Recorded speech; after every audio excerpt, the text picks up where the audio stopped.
గణేశాయ నమః, గాయత్రీదేవ్య నమః, మహాసరస్వతి నమః, మాతాపితృభ్యో నమః. ముందుగా ప్రేక్షక వీక్షణ మహాశైలందరికీ కూడా నమస్కారం. అయితే 28వ తారీఖు జూన్ 2026 ఆదివారం నుండి 4వ తారీఖు జూలై 2026 శనివారం వరకు కూడా ఈ వారం ద్వాదశ రాశుల వారికి కూడా ఎలా ఉండబోతుందో చూద్దాం. ఇక కన్యా రాశి వారి యొక్క ఫలితాలు. ఈ వారం మీ గోచార గ్రహగతులు కనుక చూసుకున్నట్లయితే స్వల్ప మిశ్రమ ఫలితాలు కనపడుతూ ఉన్నాయి. ముఖ్యంగా అద్భుతమైనటువంటి మార్పులు కనపడుతున్నాయి. సేవా కార్యక్రమాల్లో పాల్గొంటారు. ఇష్టమైన వాళ్ళతో శారీరక కోరికలు తీర్చుకునే అవకాశం కనపడుతోంది. అలాగే ఆకస్మిక ప్రయాణాలు కానీ దూర ప్రయాణాలు కానీ కలిసి వస్తున్నాయి. ఇంట్లోనూ బయట కూడా చక్కని ప్రోత్సాహము ఉత్సాహం లభించే అవకాశం కనపడుతోంది. ఏ పని ప్రారంభం చేసినా కొన్ని ఆటంకాలు ఎదురైన వాటిని అధిగమించే ప్రయత్నం చేయగలుగుతారు. అలాగే వ్యవసాయం పట్ల ఆసక్తి, మొక్కలు పెంచడం పట్ల ఆసక్తి, మిద్దె తోట వ్యవసాయం పట్ల ఆసక్తి బాగా పెరుగుతాయి. అలాగే అందరూ మిమ్మల్ని గుర్తించాలి, పొగడాలి అనేటటువంటి తపనతో పాటుగా అందరితోటి సఖ్యతగా ఉంటారని చెప్పొచ్చు. ఆలయ దర్శనాలు చేయడం కానీ లేదా దేవతాపరమైనటువంటి కార్యక్రమాలు పాల్గొనడం కానీ పూజలు చేసుకోవడం కానీ బాగా కలిసి వస్తుంది. అలాగే పదవులు కీర్తి ప్రతిష్టలు పొందగలిగే అవకాశం కనపడుతోంది. అలాగే అనుకున్న పనులన్నీ కూడా మొండితనంతో పూర్తి చేసుకోగలుగుతారు. అలాగే దేనికి కూడా భయపడరు అని చెప్పొచ్చు. అలాగే అందం పెంచుకునే ఆసక్తి, శారీరక దృఢత్వాన్ని పెంచుకునే ఆసక్తి బాగా పెరుగుతాయి.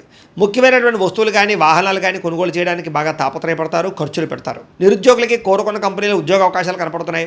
అలాగే ఎప్పటి నుంచో తీరిన కోరికలు కూడా ఈ వారం నెరవేరుతాయని చెప్పొచ్చు. భార్యాభర్తల మధ్య కలయికలు, ప్రేమికుల మధ్య అన్యోన్యత, శారీరక కోరికలు తీర్చుకునే అవకాశాలు, సమస్యల పరిష్కారాలు కనపడుతున్నాయి. ఉద్యోగంలో కూడా అనుకూలమైన వాతావరణం కనపడుతుంది.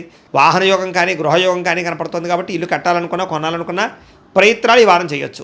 ఉద్యోగస్తులకి ఉద్యోగపరంగా మార్పులు కనపడుతూ ఉన్నాయి. అలాగే అప్పు చేసైనా పెట్టుబడులు పెట్టి వ్యాపారస్తులు లాభాలు పొందగలుగుతారు.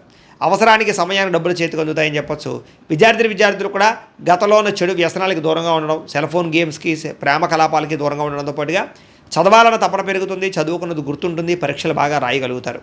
అలాగే క్రీడా నైపుణ్యం బాగా కనపడుతుంది. కాబట్టి ఇష్టమైనటువంటి ఆటల్లోనూ క్రీడల్లోనూ విద్యార్థులు చురుగ్గా పాల్గొంటారని చెప్పొచ్చు. ఇంకా ఉద్యోగస్తులు కూడా అనేక రంగాల ద్వారా ఉద్యోగాల అభివృద్ధి కనపడుతోందని చెప్పొచ్చు. ప్రమోషన్ ఇంక్రిమెంట్లు పొందగలుగుతారు.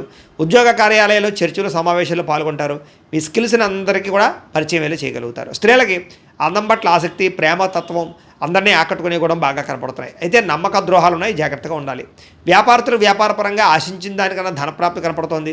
వ్యాపారంలో ముందర వేయగలుగుతారు, పెట్టుబడులు పెట్టగలుగుతారు, డబ్బులు రొటేషన్ అవుతాయి, వ్యాపార లాభాలు పొందగలుగుతారు. కాబట్టి కాలాన్ని సద్వినియోగపరచుకోవాల్సిందిగా తెలియజేస్తూ